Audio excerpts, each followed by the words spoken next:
Parkinson's disease is what I'm going to talk to you about today.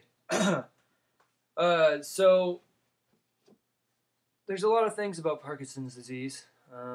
Where shall I start? I'll start with causes.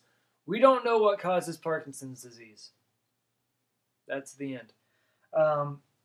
No, actually, they've related it to dopamine and having a lack of dopamine, the neurotransmitter dopamine.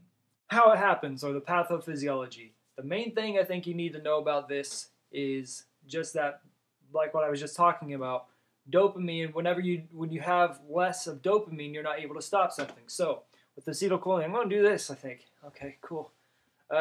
When you have too much, when you have a balance, you're able to stop doing things like, if I want to stop my hand here, it will stop, and there it is.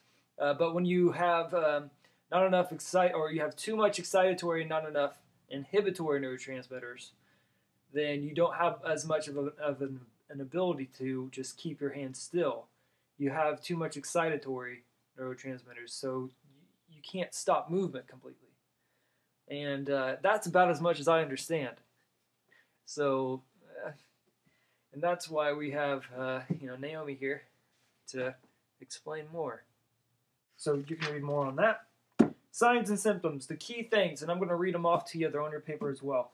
Muscle rigidity. Muscle rigidity. So it's kind of really tense muscles. Sort of a tremor starts in your fingers as well. If you see somebody with a tremor in their fingers, or if they get stressed out, it gets even worse, and maybe they have weird movements. First thing you think about with Parkinson's disease, at least in America, is Michael J. Fox. So you start thinking of those movements whenever he does his interviews. That's legit. He's sweaty, excessive sweating. That's not just the lights. That's part of his disease. Parkinson's will do that. And then orthostatic hypotension. And then if you don't notice all this and he's sweating so much, if their skin is oily, is a big giveaway. So just in case. Okay, so complications from having Parkinson's disease. You don't have as much control over your movements, so there's a risk of falls. Something else that you're going to notice with patients who have Parkinson's disease is that they have a problem with swallowing. So aspiration is an issue. So you want to put them on some type of thickened liquids, nectar or honey thick, whatever is seen fit by the doctor. They can also have pressure ulcers because of decreased mobility. And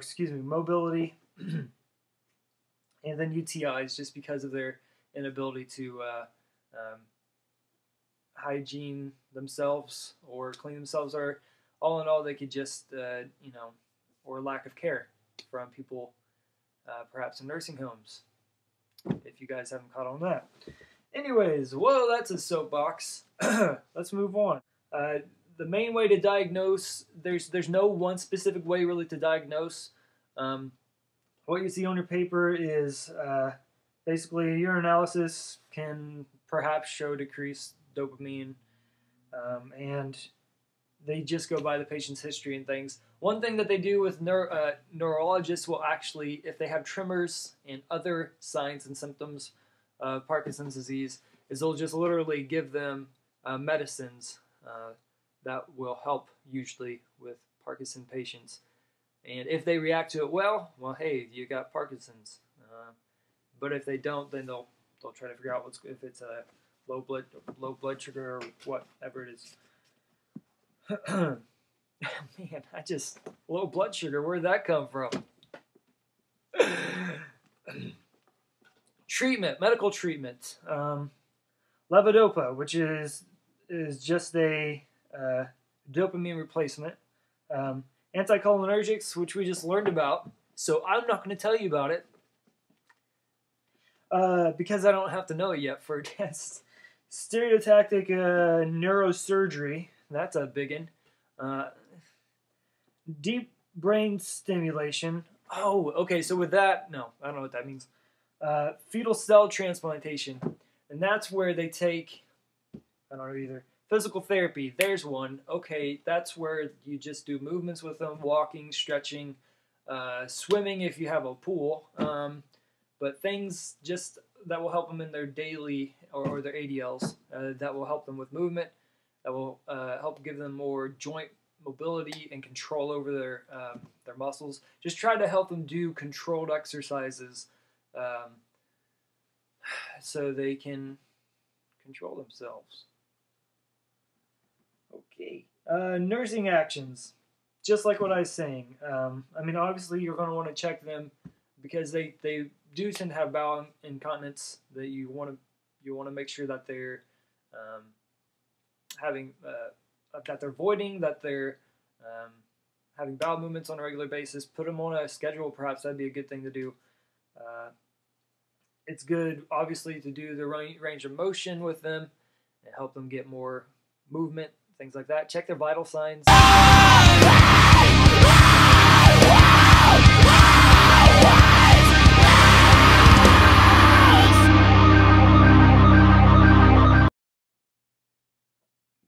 Excuse me.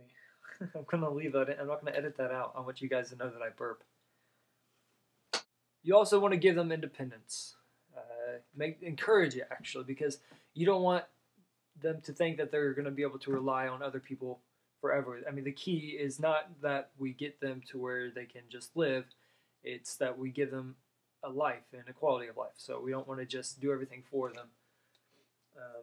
Then also, emotional support is a big thing. We want to make sure that they have the ability to cope. Ask those open-ended questions. Let them talk about it. If family's there, have them talk with family. Talk with family yourself if you're able to and you feel comfortable doing it, because this is it's a hard disease. All these medications and things, they just decrease the reaction to them.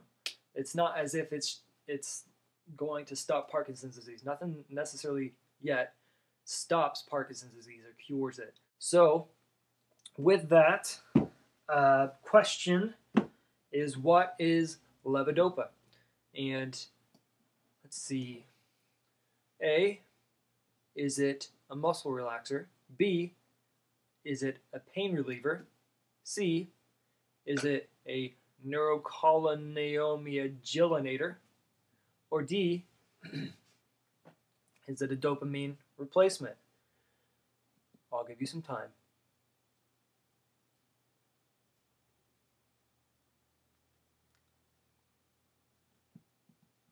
Okay, I don't want to do that.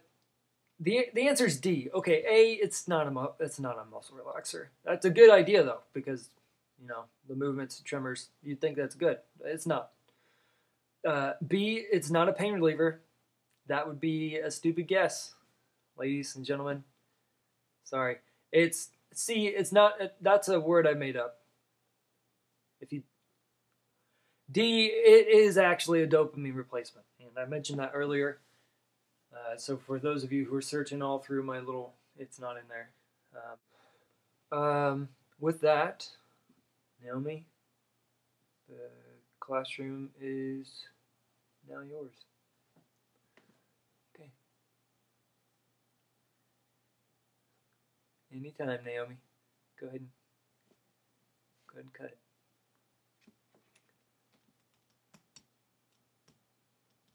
Okay, I'm still here. Okay. Hey. Seriously? I need to get out of here. Come on.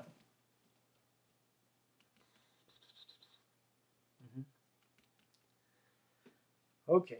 All right. I'm done with this. This is ridiculous. Just shut off the video. Just shut off the video, Naomi.